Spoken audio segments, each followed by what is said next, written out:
Selepas menyeberangi sungai Yordan, bangsa Israel tidak terus menakluki tanah Kanaan, tetapi terlebih dahulu memperbaharui persekutuan mereka dengan Tuhan.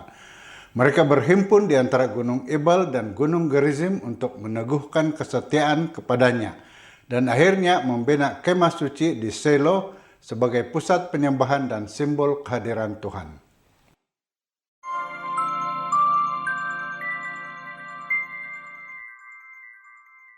Halo, selamat kita bertemu kembali melalui channel Wahyu Pengharapan dengan segmen ringkasan pelajaran Alkitab, dan topik kajian kita pada kali ini untuk pelajaran yang ketujuh ialah kesetiaan tertinggi ibadah di zona perang.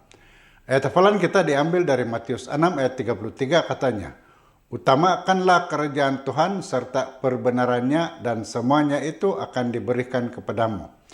Dalam versi lain ayat ini berbunyi, "Cari dahulu kerajaan Tuhan dan semua yang lain akan ditambahkan kepadamu."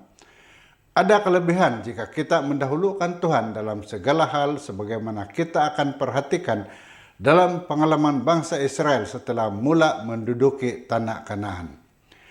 Mari kita mulakan dengan topik pertama, perjanjian dahulu. Di dalam Yosua 5 ayat 2 berkata, "Pada waktu itu berfirmanlah Tuhan kepada Yosua, buatlah beberapa bilah pisau daripada batu dan sunatkan lagi orang Israel buat kali keduanya." Gilgal berdiri sebagai lambang indah pembaharuan perjanjian antara bangsa Israel dan Tuhan ketika mereka menjejakkan kaki di tanah perjanjian. Di tempat itu mereka menanggalkan aib Mesir melalui upacara sunat dan merayakan Paskah pertama mereka, tanda ketaatan dan penyerahan rohani yang mendalam. Bagi umat Tuhan masa kini, Gilgal mengajak kita memperbaharui hubungan dengan Pencipta, meletakkan kerajaan dan kebenarannya sebagai keutamaan hidup. Ia menjadi peringatan lembut bahwa sebelum menikmati berkat-berkat yang dijanjikan, kita perlu menundukkan hati, memperbaharui iman, dan memperteguhkan komitmen kepada perjanjian Tuhan dengan ketaatan yang ikhlas dan kasih yang sejati. Topik seterusnya ialah Paskah. Kita dahului dengan membaca dari Yosua 5 ayat 10, katanya, "Orang Israel berkemah di Gilgal, dan pada waktu petang hari ke-14 pada bulan itu mereka merayakan Paskah di dataran Yeriko." Perjalanan bangsa Israel dari Mesir ke Kanaan menggambarkan satu pola rohani yang indah, satu kisah yang berulang dalam cerminan penebusan Tuhan. Paskah pertama melambangkan pembebasan dari perhambaan Mesir, sementara Paskah kedua menandakan penggenapan janji apabila generasi baru mewarisi tanah perjanjian. Namun di dalam Kristus, upacara itu menerima makna yang lebih dalam. Anak domba digantikan dengan roti dan darah dengan anggur, lambang tubuh dan darah Yesus yang dikorbankan demi dunia.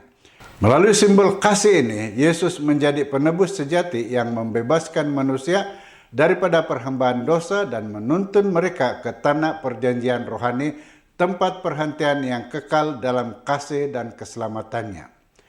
Topik pada Selasa ialah mezbah pembaharuan. Kita mula dengan Yosua 8 ayat 30, katanya, "Kemudian Yosua membina di Gunung Ebal sebuah mezbah bagi Tuhan Allah Israel." Perintah untuk mendirikan mezbah di Gunung Ebal menyingkapkan makna mendalam tentang berkat dan kutuk sebagaimana yang tertulis dalam hukum Tuhan. Walaupun berkat diucapkan di mezbah yang didirikan di Gunung Gerizim, mezbah yang dibina di Ebal adalah tempat mengucapkan kutuk sebagai lambang penebusan yang menakjubkan. Ia menggambarkan Yesus yang menjadi kutuk bagi kita agar kita menerima berkat keselamatannya. Tindakan bangsa Israel memperbaharui penyerahan diri di tengah penaklukan menegaskan bahwa hubungan rohani lebih utama daripada kejayaan duniawi. Mezbah di Ebal mengingatkan kita untuk sentiasa memperbaharui penyerahan diri secara pribadi dan sebagai umat pilihan Tuhan dalam iman, ketaatan, dan kasih yang tulus. Kita teruskan dengan topik tertulis pada batu. Di dalam Yosua 8 ayat 32, katanya, "Di sana pada batu-batu itu Yosua menuliskan salinan hukum Taurat yang dahulu ditulis oleh Musa di hadapan orang Israel. Selepas mendirikan mezda di Gunung Ebal, Yosua menuliskan salinan hukum Tuhan pada batu-batu yang disapu kapur, lalu membacakannya kepada seluruh bangsa Israel yang dibahagikan di antara Gunung Gerizim dan Gunung Ebal. Tindakan ini memperbaharui perjanjian antara Tuhan dan umatnya, menekankan kepentingan ketaatan dan ingatan akan pimpinan ilahi. Peristiwa ini menjadi teladan indah bagi umat Tuhan hari ini untuk sentiasa memperbaharui hubungan dengannya. Selain pembaharuan pribadi, perjamuan kudus memberi kesempatan istimewa untuk memperteguhkan komitmen perjanjian melalui iman, ketaatan, dan penyembahan yang tulus serta penuh kasih. Topik terakhir yang kita kaji ialah merindui kehadirannya. Di dalam Yosua 18 ayat 1 kita baca, seluruh kalangan umat Israel berkumpul di Silo dan mendirikan kemah pertemuan di sana karena negeri itu sudah menjadi jajahan Taluk mereka. Setelah Kanaan ditakluk, bangsa Israel membahagikan wilayah itu kepada suku-suku utama sementara sebahagian masih menanti bahagian mereka. Sebelum berpisah, mereka mendirikan kemah suci di Silo, pusat penyembahan yang menjadi lambang kehadiran Tuhan di tengah umat. Kemah suci menyatukan bangsa Israel, mengingatkan bahwa tanpa Tuhan, tanah yang dimiliki tiada maknanya. Bagi umat Tuhan masa kini, menumpukan perhatian kepada Ka'bah surgawi amat penting karena disitulah Yesus pengantara kita terus melayani demi keselamatan kita. Kehadiran dan perantaraan Kristus memberi kekuatan menghadapi cabaran dunia modern dan pasca modern. Saudara, saya baca petikan dari pena inspirasi yang berbunyi, dengan penuh hikmah Yosua membacakan kembali hukum Tuhan kepada seluruh bangsa Israel, lelaki, wanita, dan anak-anak, menegaskan bahwa setiap insan perlu mengenal dan menaati firman-Nya. Setiap ayat dalam Alkitab adalah suara Tuhan yang berbicara terus kepada hati manusia. Jika dipelajari dan ditaati, firman itu membimbing kita dengan setia sebagaimana tiang awan pada siang hari dan tiang api pada malam hari memimpin langkah-langkah bangsa Israel. Berikut 3 poin utama sebagai kesimpulan. Pertama, pembaharuan perjanjian dengan Tuhan. Bangsa Israel walaupun telah memasuki tanah perjanjian menekankan pentingnya memperbaharui perjanjian mereka dengan Tuhan melalui upacara sunat, pasca, pembinaan mezbah, dan pembacaan hukum.